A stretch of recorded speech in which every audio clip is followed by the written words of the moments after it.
नमस्कार दोस्तों, proud India के ब्लॉग में आपका स्वागत है। और आज मैं आपको दिखाने जा रही हूँ कि कैसे बड़ी दुकानों में आलू की टिक्की बनाई जाती है। तो जब हम वहाँ पहुँचे तो हमने देखा कि यहाँ पर 10 किलो आलू तो उनके पास थे ही, जिनको उन्होंने बॉईल करके रखा था। और बॉईल करने के बाद वे उनको अच्छे से छील के मैश कर रहे थे।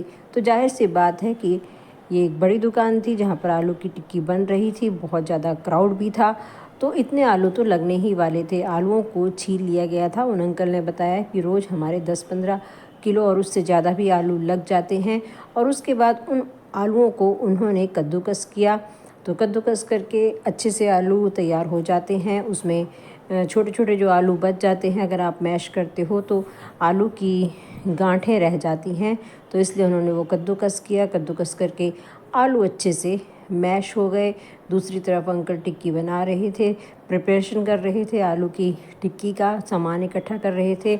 और उन्होंने ये आलू रखे और आलू साथ में वो जो गोलगप्पे की पापड़ी होती है उसका चूरा उन्होंने वहाँ रखा हुआ था, तो वो भी उन्होंने उसमें मिक्स किया अच्छे से। तो उससे टिक्की अच्छी बनती है। और इस तरह से वो कर रहे थे अपनी तैयारी और हम देख रहे थे, हैरान थे उनकी मेहनत को देख के। जाहिर सी बात है, इतनी मेहनत करेंगे तो चीज़ भी उतनी ही स्वादिष्ट बनेगी। अब उसमें उन्होंने लाल मिर्ची डाली, तो स्वाद अनुसार उनको मालूम था कि कितनी लाल मिर्ची डालनी है। नमक भी डाला उन्होंने। नमक के बाद जैसे कि आप देख रहे हैं, उन्होंने अरारोट डाला उसमें। अरारोट से उन्होंने कहा कि जो आलू की टिक्कियां हैं वो कुरकुरी बनती हैं। तो इस तरह उन्होंने लाल मिर्ची, नमक, अरारोट वगैरह सब मिक्स कर दिया था। और अब वो उसको मिक्स करने जा रहे थे और हम इंतज़ार कर रहे थे कि कितनी जल्दी से ये सब तैयार हो जाए मिक्सचर और हमको आलू की टिक्की मिले। तो हमारे मुंह में तो आ रहा था पानी।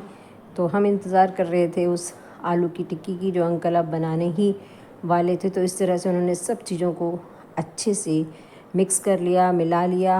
और जब सब चीज़ें अच्छे से मिल गई तो उसके बाद उन्होंने उसमें हरा धनिया और मटर भी डाले, जो मैं आपको दिखाने जा रही हूँ। तो इससे उसका कलर और भी सुंदर हो गया आलूओं का, जो उन्होंने मिक्सचर बनाया हुआ था आलूओं का। और उसमें उन्होंने चने की भुनी हुई दाल भी डाली हुई थी और पनीर भी डाला।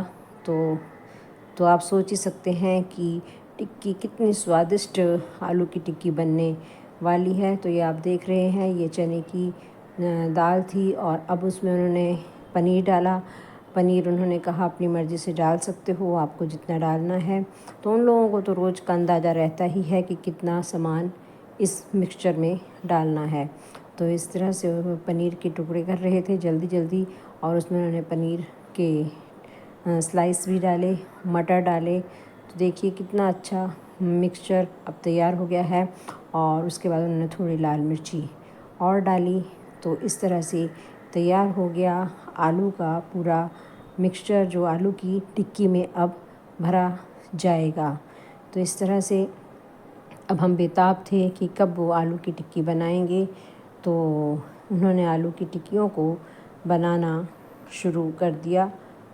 तो अब बनने जा रही है आलू की टिक्की, जिसमें ये इतना सारा सामान भरा जाएगा। तो आप सोच सकते हैं कि कितना स्वादिष्ट बनेगी ये आलू की टिक्की। तो ये आलू थे जो उन्होंने साइड में रखे हुए थे। अब इनके गोले बनाएंगे इस आलू के मिक्सचर, इस आलू के, और उसमें भरेंगे ये सारा सामान। तो इस तरह से वो गोले बन के तैयार हो गए और अब वो टिक्कियों का रूप ले चुके थे। अब वो टिक्कियों को तल रहे थे दोनों तरफ से। अब टिक्कियाँ तल के तैयार हो चुकी थी और हमने कहा सबसे पहले हमें ही प्लेट लगा दो। तो उन्होंने कहा ठीक है। तो उसके बाद उन्होंने हमको जल्दी से आलू की टिक्की की प्लेट लगा दी। तो दोस्तों, आपको मेरा छोटा सा ब्लॉग कैसा लगा? अच्छा लगा है तो लाइक और शेयर ज़रूर कीजिएगा। और आप भी इस तरह के स्वादिष्ट व्यंजन खा सकते हैं। घर से बाहर जाइए और खाइए और मेरे चैनल को